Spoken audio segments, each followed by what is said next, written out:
This is the conclusion of my fight of Wilson's Creek this afternoon. I played this game solo just for the sake of getting some troops out. I've got a spare afternoon. The rules are Civil War battles and Peter Pig, and all the figures are Peter Pig 2.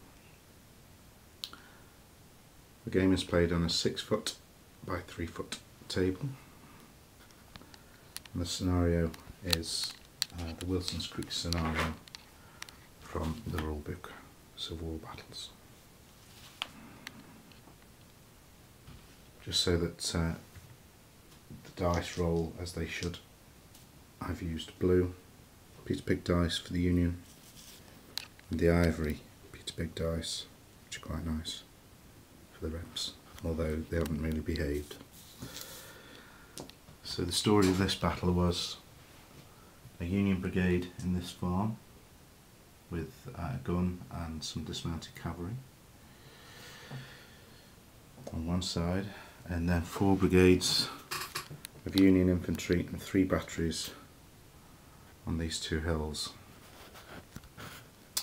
The Rebs were in the centre. They got roughly 6 brigades, 4 in the centre on this teddy bear fur, and then 2 over on this flank with the artillery sat on this hill, and 2 brigades of infantry here. They had the problem that the objectives were to take the farm on this hill, but could only cross at the ford here on the road, which caused some problems. The game went very well. It looked as though it was going to be over very quickly, as Confederates in this field tried to take the hill and lost 2 brigades in the first turn of the game, but did manage to stabilise things, mainly due to Nathaniel Lyon here. Just try and get that in focus. He's the Union commander here. Failed to motivate. Failed his first motivation for 3 turns running, which crippled the Union cause somewhat. I think they may have had a lot more success early on if they hadn't. As a result of all the firefight, artillery and combat, this is all that is left of the flank brigade, down to the command stand really, with they've just got blown away by the infantry brigade and the gun in the farm, dismounted cavalry here, and then variously brigades to the rear. Although there was one heroic fight against these Zouaves that they managed to win despite being charged in the rear. They turned and saw them off. The only other Union brigade left on the table is these 3 stands here. Were originally 6.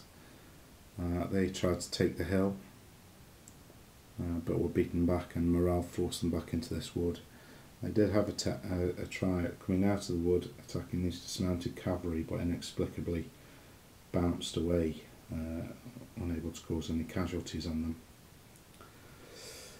Confederate artillery was pretty weak throughout the game, sitting on the hill at which they deployed, only limbering up in the later turns, hopefully to shoot some canister over the stream here, which is actually Wilson's Creek itself, into the farm, but game time ran out for them.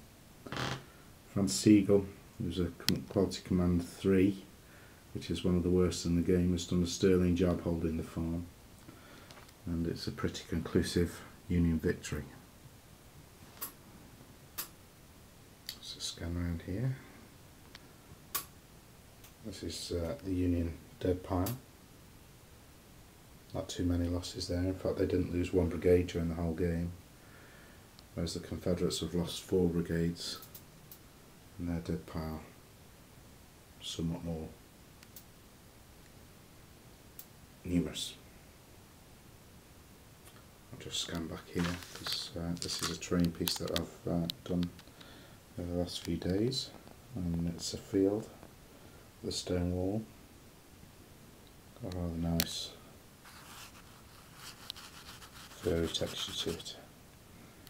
on an 8x6 base, which is roughly the template used in the Peter Pick rules. So like that, this was Battle of Wilson's Creek. Thank you.